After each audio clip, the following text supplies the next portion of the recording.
Džanang Čigong znanost.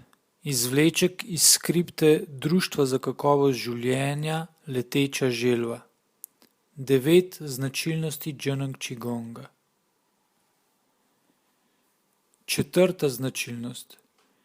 Džanang Čigong za učenje kombinira 3 načine. Džanang Čigong za učenje kombinira naslednje 3 načine. Skozi srce in skozi govor in skozi gibanje.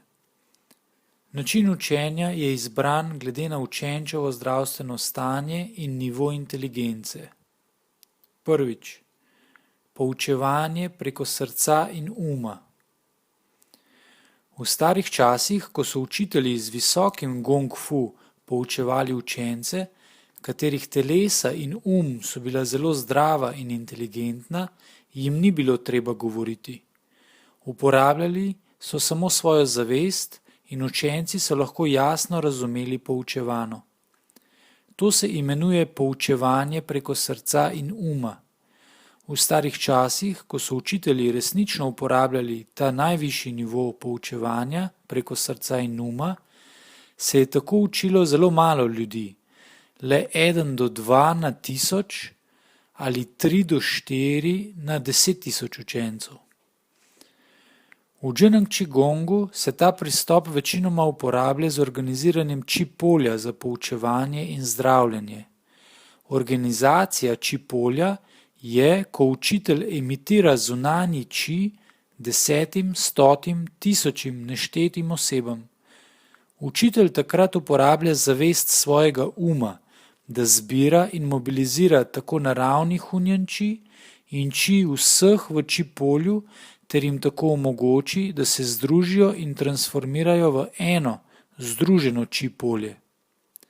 Ko je učitelj organiziral či polje in oddajal či, so lahko vsi v či polju čutili či učitelja.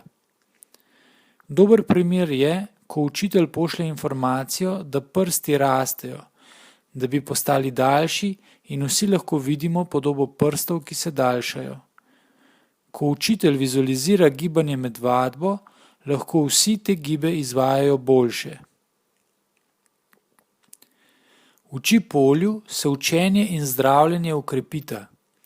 Učitelj je kot magnet in učenci so kot kovina.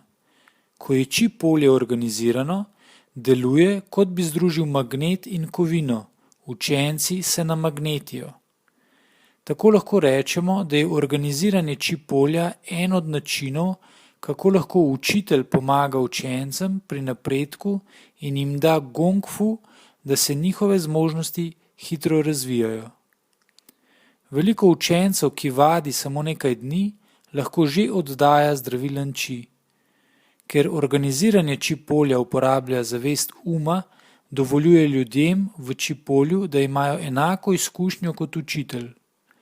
Zato je organiziranje či polja učenje preko srca in da si ravno osnovni nivo. Džanang Čigong uporabo či polja je nova, unikatna metoda učenja in zdravljenja. Gre za integracijo metod starih mojstrov, združevanja učencev v vadbo.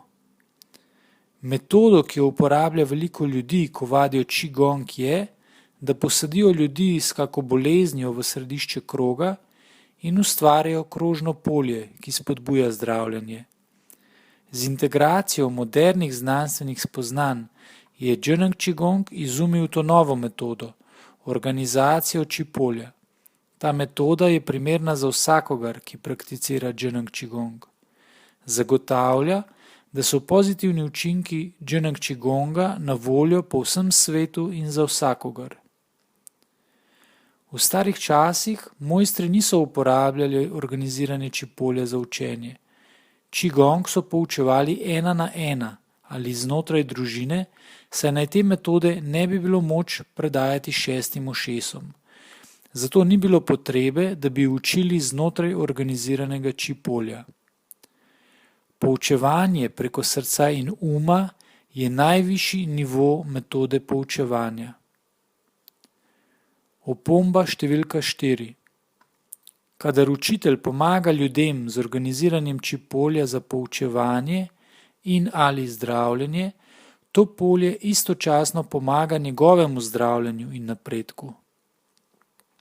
Organiziranje čipolja izvira od dr. Panga v Dženeng Čigongu. Sedaj so tudi mnogi drugi sistemi čigonga na Kitajskem osvojili in sprejeli to metodo v svojo prakso. Konec opombe. Drugič. Poučevanje preko govora. Poučevanje preko govora je pogovor o teorijah čigonga. V Dženeng Čigong teorije in praktične metode veljajo za enako pomembne. Tromesečni nadaljevalni tečaj vsebuje več kot 140 ur teorije. 24-dnevni tečaj vsebuje 8 do 10 poldnevnih srečanj s teoretskimi vsebinami. Osredotočanje na teorije ne pomaga le učencem pri razumevanju metod, ampak, kar je še bolj pomembno, razvija čigong zavest slehernika in mu omogoča, da ta zavest igra vodilno vlogo v naših življenjih, krepi modrost za praktični del. Več teorije čigonga, kot razumemo, več znanja lahko ohranijo naši možgani. Ko oseba vadi in ob tem živi normalno vsakodnevno življenje, lahko zavest čigonga uporablja zavedno in nezavedno v vseh odločitvah in dopusti, da vse dejavnosti sledijo zakonom čigonga in se jim prilagajajo. To razumevanje je bistvenega pomena. Preden izgradimo čigong zavest do te mere, da lahko uspešno vodi naše življenje, bo vadba čigonga samo ozdravila bolezni in okrepila telo. Či se ne more resnično spremeniti v telesu. Zato Dženeng Čigong poudarja, da so teorije metode in da so metode teorije. Teorije in metode so integrirane, niso ločene na dvoje. To je posebno pomembno, kadar nekdo doseže najvišji nivo vadbe. Dženeng Čigong poudarja, da so teorije in metode enako pomembne. Po eni strani to omogoča učencem, da vadijo sami, uporabivši metode, da či znotraj telesa postane poln in nato teče v možgane. Po drugi strani, učitelji, ki učijo teorije, pomagajo, da se učenčeva modrost uma odpre in či steče dol. Vrh pritiska dol in dno se dviga k višku. Tedaj se oba pola združita in či celotnega telesa tvori eno celoto. Z združevanjem teorije in metode lahko vsak učenec hitreje napreduje. Dženeng Čigong temelji na posebnih Hunjen Či teorijah. Najbolj pomembno je, da razumemo teorijo, da bi lahko poučevali na pravilen način. Tretjič. Poučevanje preko gibanja. Poučevanje preko giba je prikazovanje položajev in gibov. Dženeng Čigong sledi teorijam čigonga, kitajske in zahodne medicine in moderne znanosti, da bi vsak gib umestila v celovit sistem vadbenih metod, celotno in racionalno. Če samo sledimo pravilom gibanja med vadbo, lahko mobiliziramo či celotnega telesa in kri in či vseh meridianskih kanalov v telesu se lahko odpre in je prosto pretočno. Večinoma pri poučevanju Dženeng Čigonga uporabljamo več učiteljev hkrati, da pomagamo učencem osvojiti gibe in zadržati pravilne položaje. V starih časih so rekli, da se superinteligentni ljudje učijo prek srca in uma, normalno inteligentni ljudje prek govora in podpovprečno inteligentni ljudje preko gibov. Zakaj torej Dženeng Čigong ne uči glede na različne nivoje inteligence, ampak vedno vse tri načine skupaj?